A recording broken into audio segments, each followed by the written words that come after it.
د هیومنزم په باره کې غواړم چې تاسو سره څه معلومات شریک کړم. انسان پرستي دا داسې یو اصطلاح ده چې دا د دوه قسمه خلکو په ذهنونو کې په مختلفو ډولونو باندې تشریح شوې ده. یو هغه خلک چې هغه ناپوهه دي د هیومنزم د اصلي اصطلاح نه، یو هغه خلک چې هغه د هیومنزم په معنا باندې او په پوره فلسفه باندې په دقیق ډول باندې معلومات لري او په دې باندې پوهیږي. کوم خلک چې په هیومنزم باندې نه پوهیږي، د هیومنزم په معنا باندې نه پوهیږي او هغوی ځان ته هیومنسټان وایي، زه د هغې نه بخښنه غواړم. ډېر مسلمانان دي ځان ته به هیومنسټ وایي، ډېر مسلمانان دي ځان ته به لیکلي چې زما لوی مذهب انسانیت دی. یو مسلمان به ځان ته به وایي چې ما ته زه اول انسان یم که مسلمان یم، یا د یو بل مسلمان نه به تپوس وکړي چې ته اول پوښتنه به ترېنه وکړي چې ته اول انسان یې که مسلمان یې. داسې ناشنا ناشنا خبرې به تاسو واورئ. نو د دې چې دا کم په هیومنزم باندې نه پوهېږي، د دې اصلي معنا باندې نه پوهېږي، د دوی په ذهنونو کې دا فکر دا دغه چې د دوی داسې خیال چې د هیومنزم معنا دا ده چې یو بل انسان سره محبت کول او انسانانو باندې ترحم کول او خلکو سره مینه کول او خلکو سره سهولت رسول او سوشل اکټیویسټ اوسېدل او یو خدمتګار اوسېدل د خلکو د عوامو، د هیومنزم به اصلي معنا دی. ډېر خلک داسې فکر کوي. قدرمن ورونو، اصل معنا د هیومنزم دا نه ده او اکثر ملحدین هم د هیومنزم په دغسې معناګانو باندې خلکو ته وړاندې کوي چې زما لوی مذهب انسانیت دی، زه دا یم زه دا یم، ډېر قسمه قسمه ناشنا خبرې کوي. اصل هیومنزم څه ته وایي او د څه شي د وجې نه چې دی هغه مخکې ته راغلی دی او د دې اصلي مقاصد څه شی دي او اصلي مفهوم او اصلي فلسفه د دې څه شی ده. هیومنزم فوکو فلسفي وایي چې د 18مې پیړۍ نه مخکې د انسان مفهوم او د انسان تعریف دا و چې دا عبد دی، بنده دی، د یو چا بنده دی. د چا بنده دی؟ چا چې تخلیق کړی دی د هغه بنده دی. خامخا خالق لري انسان، او چې خالق لري نو دی تخلیق کړی دی، مقصد دپاره تخلیق کړی چې د هر مقصد دپاره تخلیق کړی نو د هغې د وجې نه چې دی د انسان بنده دی د خپل خالق. او په اکثره مذاهبو کې یعنی په ټولو مذاهبو کې دا نظریه ده چې انسان بنده دی د خپل خالق. همدقسې د 18مې پیړۍ نه بعد بیا یو فلسفي راځي، ډیکارټ ورته وایي، هغه بیا یوه اصطلاح مشهوروي او دې اصطلاح ته څه شی وایي؟ I think therefore I am. دا داسې یو اصطلاح ده چې په دې کې د انسان بنده نه دی. د دې جملې د دې اصطلاح تر شا چې کوم اصل معنا ده او اصل تعریف دغه دا دی چې د انسان اصل بنده نه ده، آزاد دی، خودمختاره دی، چې هر څه کولی شي کوي دي. زه فکر کوم نو ځکه زه یم. لکه څنګه چې یو حیوان په یو شي باندې چې دی هغه قادر نه دی، یا یو حیوان چې دی هغه د یو شي مسؤول نه دی، نو دغسې انسان هم نه دی. یعنی بالکل د مذهب نه مخالف نظریه ده. مذهب وایي، اسلام وایي، زموږ استاسې دین وایي چې انسان عبد دی، بنده دی، د یو چا تابعداري به کوي او په هر یو شي کې به یو لحاظ کوي د خپل خالق په طریقه باندې به ځي، په لاره باندې به ځي. او د ډیکارټ د فلسفه دا وایي چې انسان آزاد دی، چې هر څه کوي دي. سیکولریزم داسې یو اصطلاح ده، سیکولریزم چې دې کې ویلی کېږي چې ریاست یا سیاست دا به د دین نه بیل وي. لیبرالیزم کې وایي چې تهذیبي امورو کې به دین د تهذیبي امورو نه بیل وي، بلکې په عقلي توجیحاتو پسې موږ او تاسې ځو. لیبرالیزم کې دا دی نور په مسجد کې خپل عبادت کولی شي. او بیا هیومنزم دا وایي چې ته وایي په مسجد کې هم مکلف نه په عبادت کولو باندې، هلته هم ته ازادې، په سیاست کې هم ازادې او په لیبرالیزم کې هم ازادې، په سوشلیزم کې، کمیونزم کې، هر یو شي کې ته ازادې. یعنې دا داسې یو اصطلاح ده چې دا ټول د دې الحادي فکرونو مور ورته موږ او تاسې ویلی شو. د هیومنزم بیا دا په دې کې مختلف فلسفران تیر شوي دي چې دا هیومنزم پې ولاړ دی.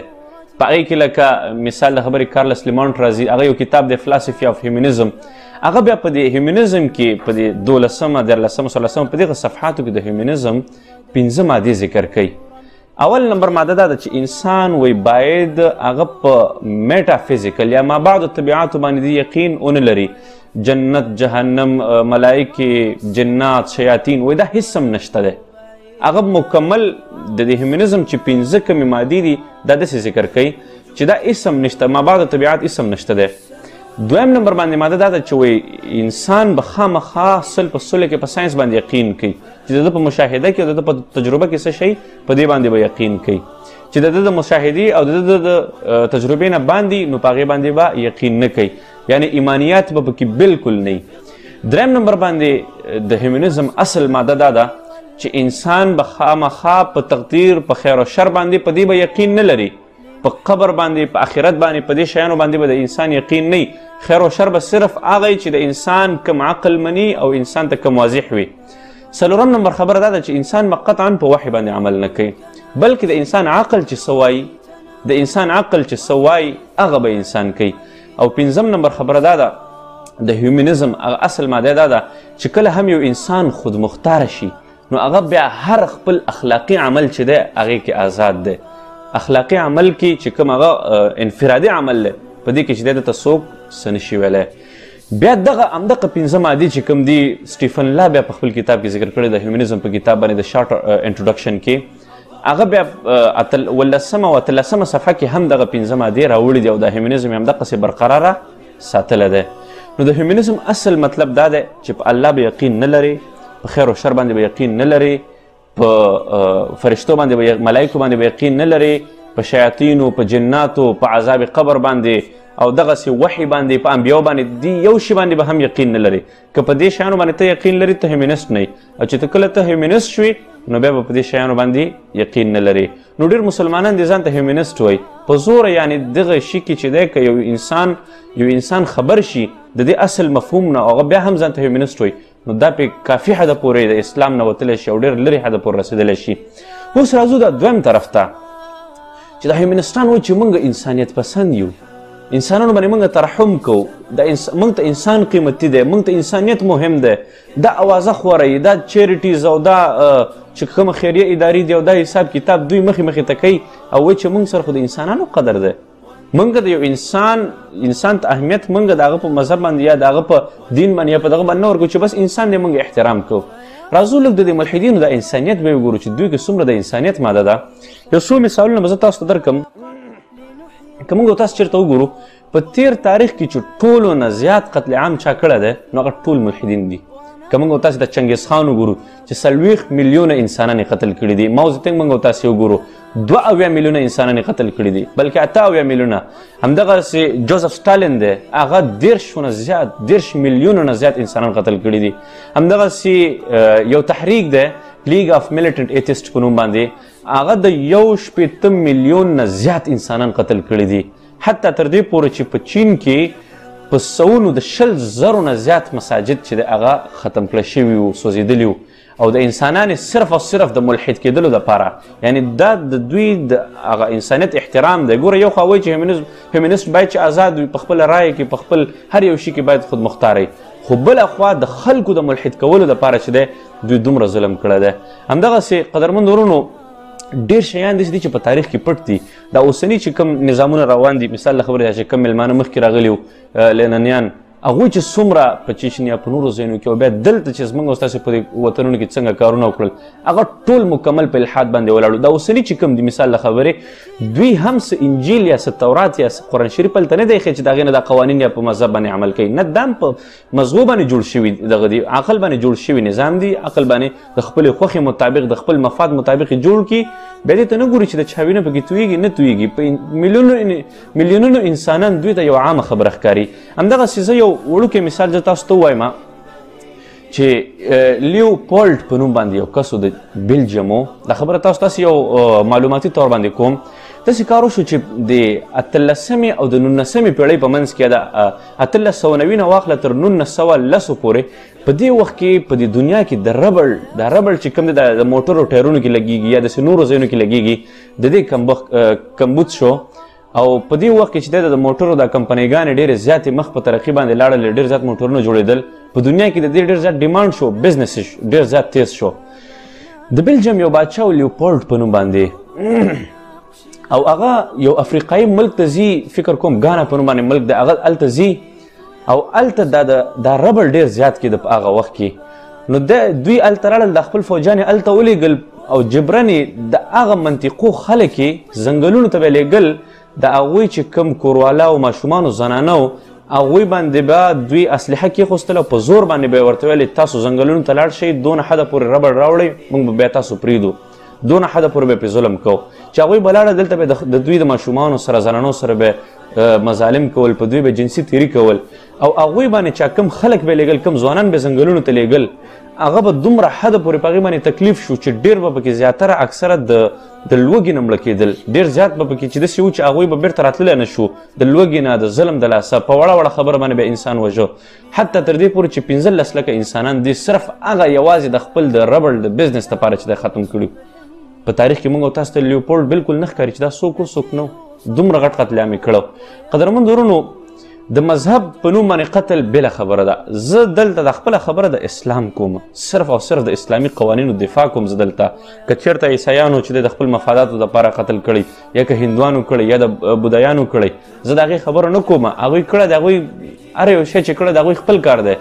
اصل کې خبره دا ده چې د اسلامي قوانین چې دلته کم نن سبا ملحدین د اسلامي قوانینو خلاف کار کوي او د اسلام خلاف او اسلام ته یو قاتل دین وایي لکه څنګه چې بیل وارنر دی او ټام هالنډ دی هغوی چې د په اسلام باندې دا تور لګولی چې اسلام چې دی د 270 میلیونو انسانانو قتل یې کړی دی تر اوسه پورې او غټ دلیل یې پې څه شی راوړی دی غټ دلیل یې پې د بنو قریظه هغه 200 کسان راوړي دي دا یې غټ دلیل دی نور چې دا د هندوانو کوم دي دا د سیکانو دا د عیسایانو چې کوم دي دا ډارک ایجز په یورپ کې هغه ټول اسلام پسې تړلي دي د دې هم یو تحقیقي جواب انشاءالله العزیز چې زه به تاسو ته پر روانو نږدې ویډیوګانو کې درکړم چې اسلام باندې دا تور دی دا یعنې هېڅ حقیقت نه لري او په ټولو مورخینو کې بیکاره ترین مورخین دا دي یو دروغ یې تړلي دي اسلام پسې نو په معاصر وخت کې که موږ او تاسې چېرته وګورو خصوصا زموږ او ستاسو په افغانستان کې ګوره ډېرې خیریه ادارې دي تاسو د دوی نه لږ پوښتنه وکئ چې اوسه پورې کوم ملحد تاسو سره چې دی مرسته کړې ده د عوامو دپاره د افغانانو دپاره نه ده کړې قدرمندونو دا خو پرېږدئ یو عجیبه خبره ستاسو ته وکړم په 2009 کال کې یو ملحدو د ټول افغانستان خبره په $1.5 میلیون باندې کړې وه په دشته غلو باندې به سړی شکر وباسي چې دوی خو بیا هم یو څه غټ قیمت لګولی دی $1.5 میلیون باندې یو ملحد یو ملک سره خبره کړو چې موږ تاسو ته خپل ملک دفتر کولاوي کړو حساب کتاب به درته موږ تاسو برابر کړو او تاسو کوشش وکړئ چې راشئ او دلته په منطقو باندې قبضه وکړئ او دلته خپل حاکمیت قایم کړئ نو دا د ملحدینو حال دی قدرمند ورونو همدغسې د هغې ځایونو نه ناست دي څوک یو ځای کې څوک بل ځای کې ناست دي او د هغې ځایونو د کمبلو نه سرونه راښکاره کړي او انسانیت دا دی او انسانیت دا دی انسانیت په نوم باندې یوازې یا ځان ته شهرت ورکول غواړي یا د انسانیت په اصل مفهوم باندې پوه نه دي او یا چې دی نور داسې په غلط فهمي کې واقع دي نو په دې خبرو باندې قطعا د چا مه دوکه کیږئ په دنیا کې داسې مذهب نشته د یو انګریز دا څونه وخت کې مسلمان شوی دی یوازې د قرآن کریم نه د انسانیت دپاره 100 قوانین راویستي دي یو عالم د 3,500 نه زیات قوانین د انسانیت دپاره عملي کړي یو عالم د انسانانو د احترام دپاره او د انسانانو د بل انسان څنګه احترام وشي یو کافر یو بل چا سره څنګه برتاو وشي یو څنګه اخلاق وشي 200 قوانین چې د هغه ذکر کړي دي د دنیا په بل مذهب کې دا شته دی نشته دی آیا د الحاد د ملحدینو په مذهب کې شته نشته دی ملحدین دومره قوانین جاري کړي دي نه یو ګاونډی به د لوږې مري بل به چې دی خبر به هم تینی په اسلام کې دا نشته دی بیا ګاونډي نه به ځان خبره مور او پلار چې زاړه شي اولډ هاوس ته یې واچو په کلونو کلونو بچه پوښتنه نه کوي اسلام کې به دا نشته دی همدغسې د خپل اولادونو په باره کې د خپلو ورونو د خپلو مشرانو د خویندو په باره کې د هغوی د حقوقو د نورو انسانانو په باره کې د میلمه په باره کې همدغسې حتی تر دې پورې چې په لاره کې ته یو شی وګورې او یو طرف ته کې په دې باندې اسلام کې تا ته اجر دی یو بل چا ته تکلیف د خلکو د سویرو په ځایونو کې چې دی داسې یو قبیح عمل نه کول چې نور خلکو ته تکلیف ونه رسېږي دومره باریکیاتو باندې چې د اسلام ولاړ دی البته چې د اسلام کې بیا کوم جنګونه یا چې کوم غزوات راغلي دي هغه بیا په خاص قوانینو په تحت باندې راغلي دي هغه بیا تا ته اول کې وایي چې ګوره سم شه دا لاره ده یا ټیکس ورکړه یا دغه طریقه ده یا دا طریقه ده د هغې نه بعد تا سره بیا جنګ کوي داسې سره نه کوي چې راسن در باندې مسلسل در باندې راشي هسې ملحدینو یو خبره جوړه کړې ده بدنام کړې انشاءالله العزیز چې په دې باندې مستقبل کې بیا ډېرې خبرې وکړو اوس درنه اجازت غواړم او په الله مو سپارم واخر دعوانا ان الحمد لله رب العالمین